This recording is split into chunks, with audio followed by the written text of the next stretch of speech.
security check. 1 Bahamas down on the inside. Princess Angelica, Eternity.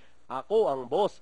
Wilkos K down on the inside. Golden Arazi and Erika's Jump is the early trailer as they leave the straight.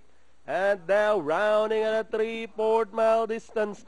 Security check by about 4 lengths. 1 Bahamas in second, racing in third, Princess Angelica. Moving up alongside Wilkoski, Erika's Jump, Golden Arazi, and Eternity. Second last, trailing the group is entry number 5. Ako ang boss as they head towards the last 800. Security check still in front by about a length and a half.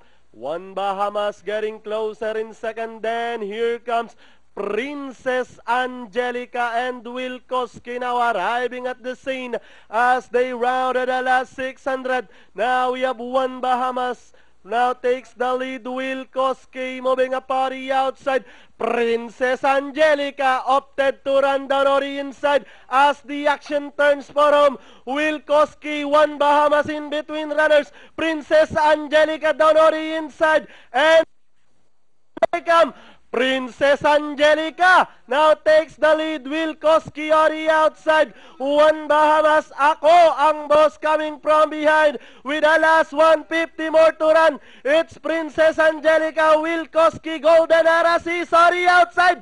We have Princess Angelica, Golden Arazi, and leading the finish line, Princess Angelica, Golden Arazi, Wilkoski, 1 Bahamas, ako ang boss. Then comes Eternity, security check, and Erika's Jump. 6 to rin.